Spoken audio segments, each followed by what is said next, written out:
Bonjour à tous, nous sommes le dimanche 14 août 2022. On va étudier le contexte graphique des marchés financiers avec les figures chartistes du moment, figures que vous pouvez étudier gratuitement sur notre site internet hardtrade.com dans nos deux formations gratuites, la formation débutante et la formation confirmée. On commence sur le lead count, le LTC-USD, où on avait un triangle symétrique qui avait cassé à la hausse. On s'approche progressivement de l'objectif de son plus haut. Entre-temps, on avait formé un triangle symétrique rose avec le même support que le triangle symétrique vert et on a une résistance à 1 point, 2 points, 3 points.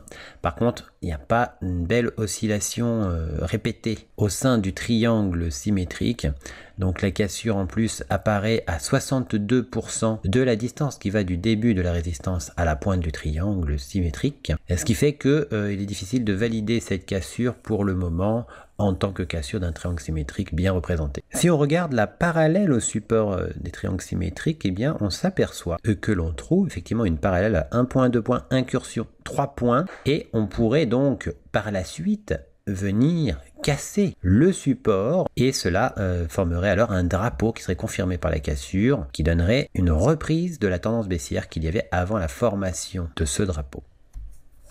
Sur le Bitcoin, la tendance chartiste est à la hausse. Nous sommes toutefois à la baisse pour d'autres considérations. On a un drapeau effectivement qui donne un objectif haussier. On a atteint son plus haut. Premier objectif, il y avait aussi le demi-objectif, et puis l'objectif H, le prochain objectif. En H4, on s'aperçoit que l'on a effectivement toujours notre scénario baissier malgré tout. En effet, on a ce support et sa parallèle parfaite, une incursion, deux incursions, on en est à la troisième, quatrième incursion, et on imagine toujours une réintégration de la parallèle pour venir finalement casser l'ensemble à la baisse et repartir à la baisse. Pour reprendre la tendance baissière qu'il y avait avant la formation de l'ensemble, on note que l'on a repéré 1 point, 2 points, 3 points et au-dessus 1 point, 2 points, le troisième point étant moins précis. Mais on imagine une cassure du côté où les points sont précis. Cela permettrait alors de casser le biseau qui aurait un objectif baissier sur son plus bas. En H4, on s'aperçoit que il y a aussi l'AB égale CD. L'AB égale CD où on est venu dans sa zone bleue à plusieurs reprises en faisant l'objectif 1 à plusieurs reprises de la zone bleue jusqu'à l'objectif 1. AB égale CD qui a donc très bien fonctionné mais qui n'est pas encore terminé. On passe un peu au-dessus de la zone bleue mais on sent des répulsions à plusieurs reprises à chaque fois qu'on passe au-dessus. Il pourrait très bien y avoir une réintégration de la zone bleue puis une progression jusqu'à au moins le bas de zone bleue, l'objectif 0 avant de repartir dans l'autre sens. Il s'agit d'une figure harmonique. Les figures harmoniques sont différentes des figures chartistes. C'est important de comprendre la structure des graphiques avec les figures chartistes et c'est important aussi de comprendre la structure des graphiques avec les figures harmoniques. Vous pouvez étudier les figures harmoniques gratuitement dans la partie 2 de la formation confirmée sur notre site internet hardtrade.com. Concernant l'Ethereum, eh bien la tasse avec anse fait toujours son effet. Il y avait eu cassure, une cassure un peu hésitante, et puis finalement on avait réussi à franchir durablement le plus haut d'après cassure de la ligne du coup, et on a atteint ce niveau qui n'est autre que l'objectif du plus haut du triangle symétrique qu'on avait aussi repéré. On avait 1 point, 2 points, 3 points de cassure, on était revenu un petit peu sous la pointe du triangle avant de repartir à la hausse, et on a atteint l'objectif du plus haut. On n'est pas loin du demi-objectif H de la tasse avec anse et les objectifs sont tout à fait haussiers sur l'Ethereum, contrairement à ce que l'on a comme configuration sur le Bitcoin. Par contre, il faut noter qu'il y a ici une résistance à 1 point, 2 points, 3 points, très précis, et qu'on s'en approche, on pourrait très bien soit rebondir à partir de là, soit même faire une fausse cassure au-dessus de cette résistance avant de repartir dans l'autre sens et pourquoi pas former effectivement, pourquoi pas un canal parallèle comme souvent dans lequel on pourrait osciller, voire le casser par la suite pour repartir à la baisse car c'est toujours un scénario possible. Pour l'instant, l'Ethereum reste en progression haussière avec toutefois une inquiétude autour de ce niveau, de cet oblique. Sur le marché du gold, on avait cassé à la baisse un biseau ascendant. Après la cassure baissière, on est revenu sur le biseau ascendant et on est redescendu, mais on n'a pas réussi à toucher ni à franchir le plus bas d'après cassure, ce qui propose un potentiel de retournement pour venir invalider. Prudence dans ces cas-là, hein, effectivement, ce plus bas d'après cassure est un niveau remarquable qui, s'il n'est pas franchi durablement ou de façon suffisamment franche, eh bien, est un niveau qui crée effectivement ensuite des invalidations potentielles. Sur le marché du gold, on avait anciennement cassé 1 point, 2 points, 3 points, ce support, effectivement. On n'est pas loin de cette ligne de tendance. On pourrait être aspiré pour revenir sur le triangle rectangle. Et du coup, effectivement, le biseau qu'on a repéré en H1 serait dans la foulée invalidé. En weekly, on retrouve encore ce triangle rectangle et on remarque qu'on a reconnu en bas, après la cassure du triangle rectangle, un niveau, ce qui fait un plat. Et on a un plat au-dessus, donc on pourrait considérer être dans un rectangle qui est, rappelons-le, une figure de continuation de tendance, la tendance qu'il y avait avant sa formation, sachant qu'on avait aussi un gros bol en rounding bottom dont la ligne du coup avait été cassée avec hésitation. L'hésitation pourrait être tout simplement ce gros rectangle.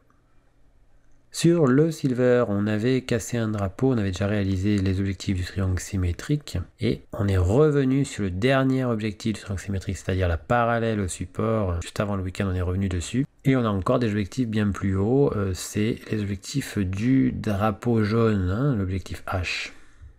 Sur le WTI, eh bien le scénario de fausse cassure du triangle rectangle est toujours potentiellement existant. Effectivement, on avait cassé le plat du triangle rectangle une première fois, on a formé un creux, le creux d'après cassure, et effectivement, on n'a pas réussi à le refranchir durablement. On l'a franchi un peu, mais pas durablement. Et on revient sur le triangle rectangle, on pourrait prendre appui dessus, mais on pourrait aussi réintégrer plus durablement le triangle rectangle, et du coup, invalider la cassure pour repartir dans l'autre sens. Toutefois, le drapeau jaune, le triangle rectangle ont toujours leurs objectifs chartistes et sont toujours potentiellement fonctionnels.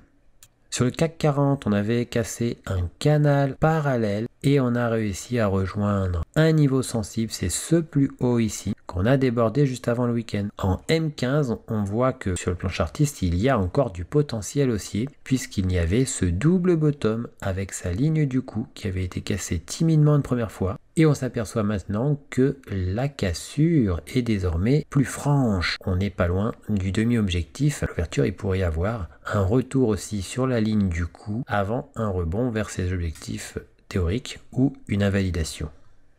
Sur le marché du DAX, on avait repéré une épaule tête-épaule inversée, une cassure très nette, très franche par la suite, effectivement, de cette épaule inversée. On est revenu non loin de la ligne du coup en formant un drapeau. Ce drapeau, on le voit en H1, effectivement. On est venu faire une parallèle avec plusieurs points sur la parallèle à résistance et on a cassé ce drapeau. On a rejoint le haut du drapeau qui était le premier objectif. On a fait un petit arrondi qui sert de anse à une tasse. Donc on a une tasse dont le bol de la tasse est représenté par le drapeau. Et on a l'anse. Le niveau d'invalidation de cette tasse avec anse, eh bien c'est le bas de l'anse ici. On a le demi-objectif de l'ancienne donc épaule-épaule inversée H4. Et puis l'objectif final de cette tasse avec anse, c'est l'objectif H tout en haut.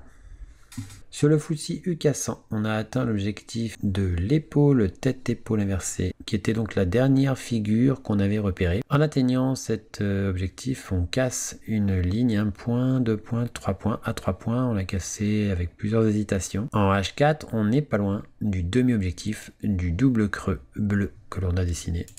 Sur le Dow Jones, on se rapproche de l'objectif H du triangle symétrique. On avait dépassé son plus haut et on a dépassé ce niveau sensible, ce plus haut H1. Sur le S&P 500, on avait cassé ce canal parallèle. On était revenu non loin du canal, on a pris appui dessus et on est revenu sur le demi-objectif. Et on a toujours un objectif, donc l'objectif H, donc l'objectif de toute la hauteur de la figure reportée à la cassure. Le S&P 500 en H4 a atteint l'objectif H du double creux qu'on avait repéré auparavant et on pourrait être aspiré jusqu'à ce plus haut qui est un niveau remarquable. Sur le Nasdaq 100, on fait un deuxième retour sur l'objectif de ce biseau descendant bleu qu'on avait repéré auparavant. On se rapproche donc du demi-objectif de cette tasse avec anse, sachant qu'on a réussi à déborder le plus haut d'après cassure de la tasse avec anse. Sur le USD-CAD, on est revenu aux abords du triangle symétrique, on tente quasiment de prendre appui dessus, mais attention, on a cassé ponctuellement une épaule tête-épaule que l'on voit en H4, épaule, tête, épaule. Celle-ci donne des objectifs chartistes baissiers dont l'objectif H se trouve sous le niveau d'invalidation du triangle symétrique daily. Sur l'euro CAD, on hésitait à éventuellement repartir à la hausse pour rejoindre le triangle rectangle. On s'aperçoit qu'on a créé un triangle rectangle mauve cette fois-ci, 1 point, 2 points, 3 points ici, et un plat en dessous. On va zoomer dessus. En H1, on avait un triangle rectangle avec 1 point, 2 points, 3 points, 4 points là, qui avait cassé. On a eu du mal à franchir ce plus haut qui est le plus haut d'après cassure et on a réintégré le dessous de ce niveau et si on regarde bien on a un point ici, 2 points, 3 points, effectivement un triangle rectangle. En bas on a quasiment un plat même si ce point n'est pas très précis. On pourrait très bien redescendre et repréciser un petit peu le niveau avant de finalement le casser à la baisse et reprendre la tendance baissière. Donc prudence sur l'euro CAD, on sent effectivement des signes de faiblesse de la tentative haussière. Sur le GBP USD, on n'a toujours pas fait l'objectif H de l'épaule tête-épaule inversée. On avait rebondi sur sa ligne du coup en formant un drapeau. À noter tout de même qu'on a formé un drapeau, même s'il y a une incursion ici. C'est parallèle avec 1 point, 2 points, 1 point, 2 points, 3 points. Cassure, le demi-objectif a été touché, on fait un repli, on pourrait repartir à la hausse vers ces objectifs haussiers. Entre temps, on a toujours l'objectif H, donc ce plus haut qui est aussi le plus haut du canal. Sur le AUDJPY, le diamant a du mal à s'activer vraiment. On a vraiment eu du mal à franchir ce plus bas. On a réintégré très vite et c'est assez dynamique finalement à la hausse. Ça peut toujours être un pullback. On n'est pas encore sur le niveau d'invalidation, ce plus haut donc de ce diamant.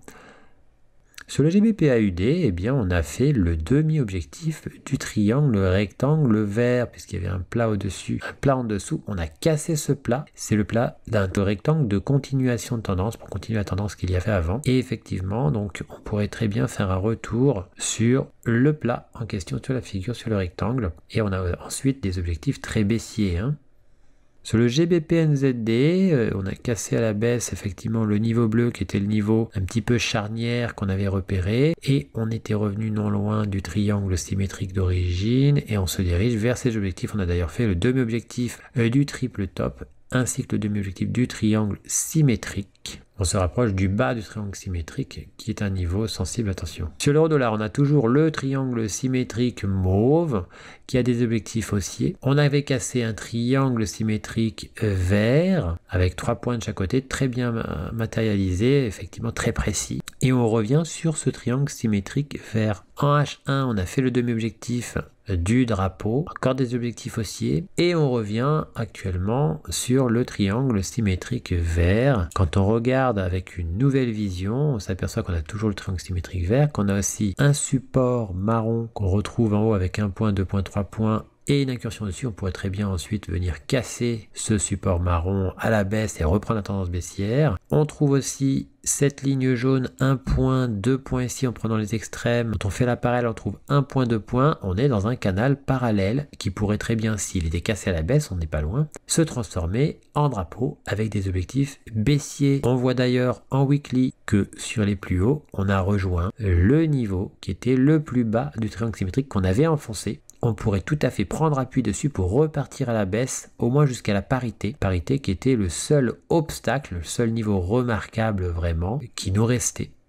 Sur l'euro JPY, on pourrait toujours s'orienter vers les objectifs du triangle rectangle. Toutefois, on a repéré un canal parallèle avec cette résistance en pointillé. Quand on fait la parallèle, on a 1 point, 2 points, 3 points sur un support avec une incursion. Si on devait remonter finalement et casser ce canal parallèle, eh bien, on pourrait effectivement ensuite casser le plat que nous avons au-dessus. Ça formerait un biseau d'élargissement descendant à angle droit.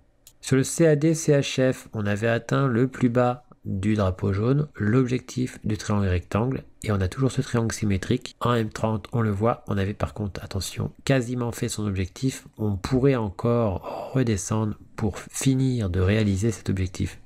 Sur l'euro AUD, eh bien, on a fait le demi-objectif entre-temps du biseau d'élargissement ascendant et on pourrait s'orienter vers l'objectif H. En H4, sur l'euro AUD, le biseau d'élargissement ascendant donne des objectifs très proches de l'objectif du bas du triangle rectangle mauve.